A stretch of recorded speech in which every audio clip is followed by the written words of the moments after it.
Salut les passionnés du ballon rond, imaginez, à quelques jours du grand départ pour la Coupe du Monde U17 au Qatar, vos lionceaux sont prêts à rugir, mais le drapeau national n'est toujours pas là. Pas de remise officielle, pas de billets confirmés et une fédération qui semble en mode sieste. Est-ce un cauchemar logistique ou un coup de théâtre qui va galvaniser nos jeunes talents ? Accrochez-vous, car sur Foot Universel TV, votre chaîne numéro 1 pour tout ce qui vibre autour du foot sénégalais, on décortique cette bombe en direct de Dakar. Abonnez-vous maintenant, activez la cloche et let's go pour plus de 10 minutes de vérité brute. Bienvenue dans l'univers du foot où rien n'est jamais ordinaire. Commençons par le cœur du problème, mes amis. La délégation des Lionceaux U17 du Sénégal est censée s'envoler dans la nuit du mardi 28 au mercredi 29 octobre 2025. Oui, on est le 28 octobre aujourd'hui et l'horloge tourne. Direction le Qatar pour leur 3e participation historique à la Coupe du Monde U17 qui s'étalera du 3 au 27 novembre. Mais attendez, aucune confirmation sur la remise du drapeau. C'est ce qu'a révélé une source ultra proche des Lionceaux au journal Le Quotidien et on a vérifié de notre côté chez Foot Universel TV. Hier encore, rien de rien. Jusqu'au moment où nous vous parlons, la remise du drapeau n'est pas encore faite, nous a confié cette source, l'air dépité. Et ce n'est pas tout. La Fédération sénégalaise de football, FSF, leur dernière visite aux joueurs remonte au samedi précédent, juste après le match nul des Lions contre la Côte d'Ivoire, 0-0 en éliminatoire de la CAN féminine. Une visite express sans suite concrète. Ce matin même, notre équipe a contacté directement la délégation. Les gamins attendent toujours leurs infos sur le voyage. Pas de billets d'avion en poche, pas de discours motivant avec le drapeau en main, c'est du jamais vu. Ces jeunes qui ont sué sang et eau pour qualifier le Sénégal après leur sacre à la CAN U17 2023 se retrouvent dans un flou total. Une situation qui frise le ridicule, non ? Mais est-ce que ça va les stopper ? Absolument pas. Les Lionceaux sont des fighters, forgés dans le feu des tournois UFOA et de la CAN. Pourtant, ce retard place l'équipe dans un contexte hyper délicat à l'approche d'un tournoi élargi à 48 nations pour la première fois. Le Qatar, c'est du lourd, des stades futuristes, une organisation impeccable, mais pour nous, c'est d'abord la survie en groupe qui compte. Parlons concret, les Lionceaux sont logés dans le groupe C, un vrai challenge. Premier match le lundi 3 novembre contre la Croatie, ces petits génies d'Europe qui ont déjà un palmarès junior impressionnant. Puis le jeudi 6 novembre face au Costa Rica, une équipe sud-américaine accrocheuse, connue pour son pressing infernal. Et pour clore la phase de groupe, le dimanche 9 novembre, les Émirats Arabes Unis. Haute surprise mais solide sur leur terre. 3 matchs en 7 jours, 0 marge d'erreur. Vous vous rappelez 2023 en Indonésie, on avait été éliminé en 8e après un parcours honorable, mais cette fois avec l'expérience, on vise plus haut. Le sélectionneur Papé Ibrahima Faye l'a martelé, ces garçons sont prêts à écrire l'histoire. Mais sans drapeau, sans ce symbole qui unit la nation, comment maintenir la flamme ?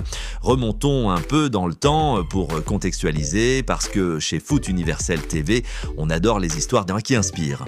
Les Lionceaux U17, c'est l'avenir du foot sénégalais.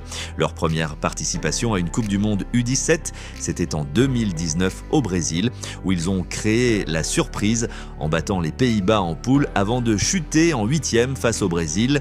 2 ans plus tard, en 2023 en Indonésie, ils ont confirmé quart de finale de la CAN U17 remporté, titre continental en poche et un beau combat mondial malgré l'élimination précoce. Depuis, ils ont enchaîné les succès, vainqueurs de l'UFOA U17 en 2018, 2021, 2024 et même 2025 au Mali.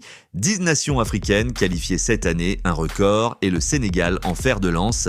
Ces gamins âgés de 16 à 17 ans portent déjà l'héritage des lions indomptables seniors, discipline, vitesse et cette rage de vaincre qui fait trembler les continents. Mais revenons à ce retard ahurissant. Pourquoi la FSF traîne-t-elle des pieds ? Est-ce un manque de coordination, un budget serré ou simplement de la bureaucratie ? Notre source au quotidien s'étonne, la procédure est incompréhensible. Et les joueurs, ils sont là, en stage à Dakar, à s'entraîner dur sans savoir si leur avion décolle ce soir. Imaginez l'angoisse. Des familles qui attendent, des fans qui vibrent déjà sur les réseaux et nos héros dans l'incertitude. Chez Foot Universel TV, on a vu pire. Rappelez-vous les galères logistiques avant la CAN 2021, mais là, c'est symbolique. Le drapeau, c'est plus qu'un bout de tissu, c'est l'âme du Sénégal, le cri de ralliement pour des millions de supporters. Si la FSF ne bouge pas vite, ça pourrait miner le moral. Pourtant, je parie que ça va les souder encore plus. Ces lionceaux ne sont pas du genre à se laisser abattre.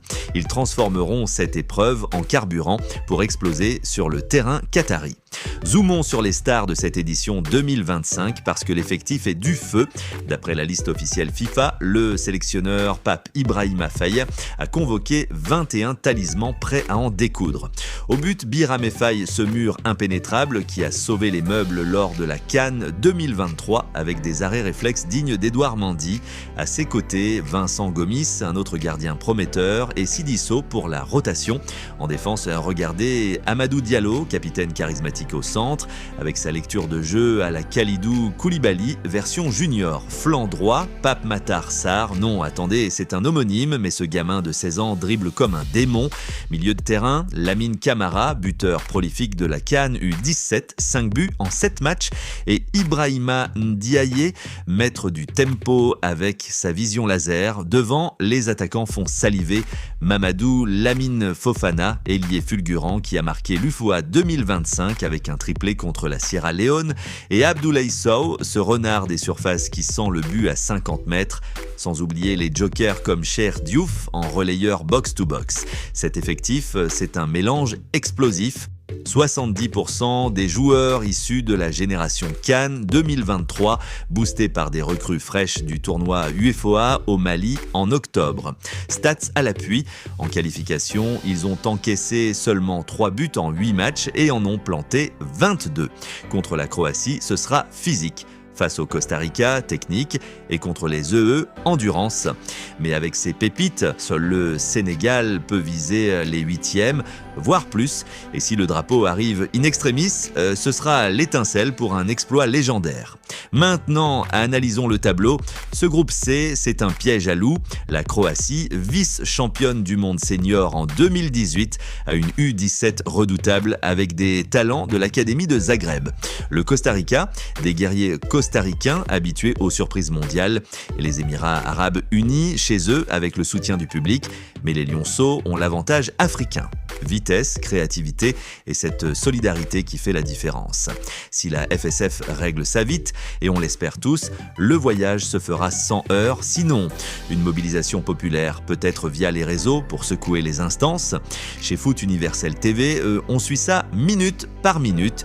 Dites-nous en commentaire, ce retard, c'est grave ou motivant. Pour conclure, chers lionceaux et lionnes de cœur, ce retard est un accroc mais pas une fin.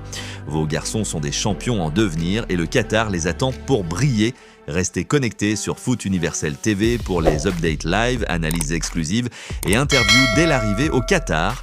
Likez si vous y croyez, commentez votre joueur préféré, partagez pour alerter la FSF et abonnez-vous pour ne rien rater de la Coupe du Monde U17.